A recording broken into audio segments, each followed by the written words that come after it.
sheet came into the office. Because you see, there's only one car in the mid-size SUV market that outsells the Seltos. And it is none other than the car it is based on.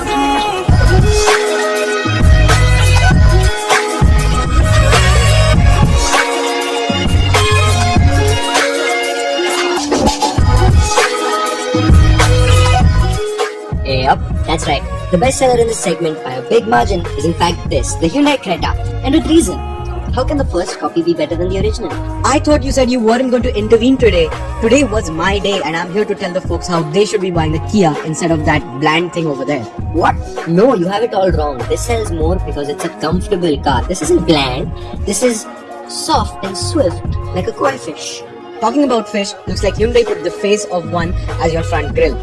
And the only thing that's soft and swift out there is you. Sounds like someone got hurt about something. Or was it the back seat in the Seltos, am I right? Okay, I'm done with this convo. I'm just going to go away from you now and to tell them how much better this car is to handle than the Creta. Off the bat, the Seltos is the more sportier variant out of the Creta and the Seltos. The steering feels a little bit more weighted, the suspension is a little bit more stiffer. I don't know if this is placebo or not, but it surely feels that the Seltos is tuned a little bit more for a sportier driving style. And that indirectly means that the Seltos has been targeted for a younger audience, whereas some would say that the Creta is for an older gentleman as well. But weirdly, Kia has missed out on a few opportunities when it comes to making the Seltos more sportier. For example, I have this beautiful steering wheel. Since this is a GT line variant, I have the red stitching and I have this flat bottom steering wheel as well. But the Creta gets paddle shifters and the Seltos does not get them. I don't know why they've done that. Personally, and I feel that this is a very subjective thing, I feel that the Creta has a better looking central dashboard, whereas I'm not a big fan of this dual display setup that Kia has been running, which has been inspired by Mercedes. But everyone to their own, I mean, that's just a personal opinion. Although I think that the digital instrument cluster that Kia has given is a little bit nicer looking compared to the Cretas. Compared to the Seltos, the Creta is a just more relaxed car. It's not as aggressive, the suspension's quite plush, the rear seats are a bit more inclined for more comfort, and basically this car is a bit less young and it's a bit for the more relaxed. It's not a car that will make you feel like wanting to drive the car, it's more like getting to the spot, which if you are that kind of a person, this car is for you. I am this kind of a person, which is why I think that the Creta is a much better option than the Seltos. The Seltos is quite harsh, the suspension's on the stiffer side, you need to put quite a lot of effort to steer, the seats in the rear are not that comfortable. So it's very understandable that a car like this sells more than the Seltos. Don't you think so?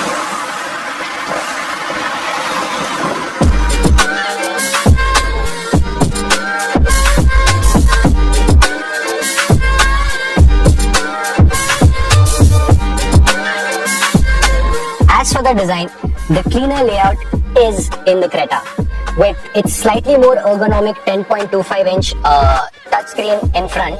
It sits quite flush with the dashboard, which makes it easier to look at and continue looking at the road.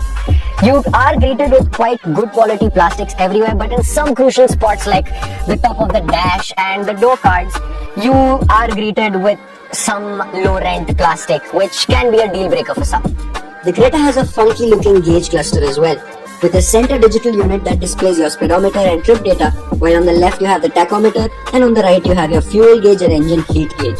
Looks pretty funky, but I have to admit, the Kia Seltos' one looks just that tiny bit more premium.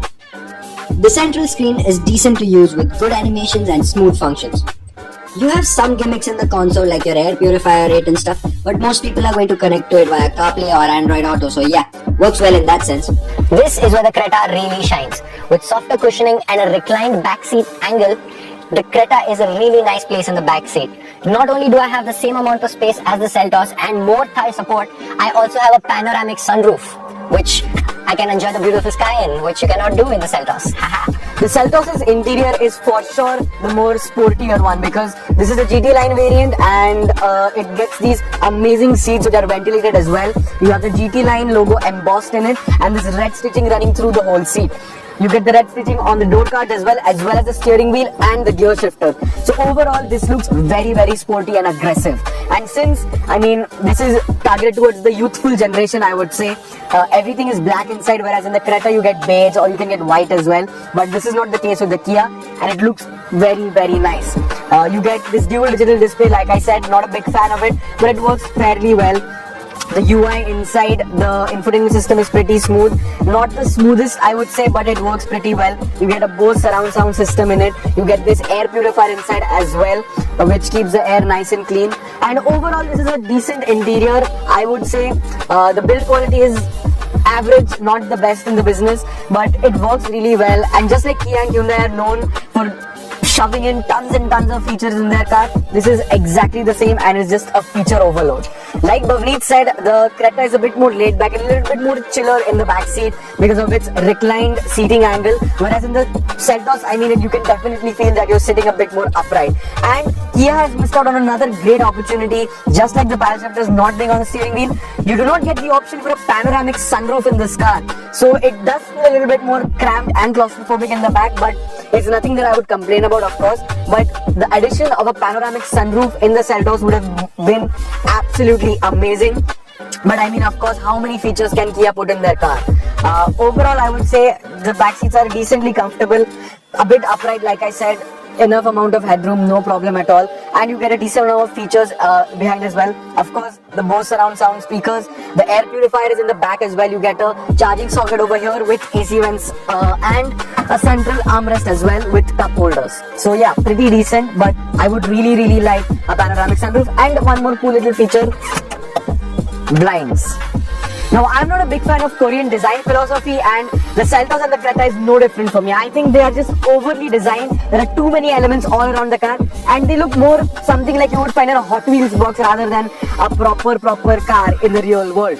Although the Seltos has a bit more premiumness inside the design, and since this is a GT line variant, you get these red accents all around the car. This black paint makes it look very menacing, and it gets this knurled kind of effect on the grille, which makes it look a little bit more premium than the Creta. When it comes to the wheels, I think so the wheels of the Creta are a little bit better looking. These GT line wheels that the Seltos gets, I'm not a big fan of. Overall, I think so the Creta is a bit more luxury spec looking, if you know what I mean, and this is the more sportier variant. It totally does look more sportier, especially in this black paint and these red accents. The Creta is a little bit more laid back and chill. Both of these cars, when it comes to the regular person buying these cars, I don't think will have any sort of problem with the design, but since I'm a through and through car enthusiast, they're not something that I would really be intrigued to buy.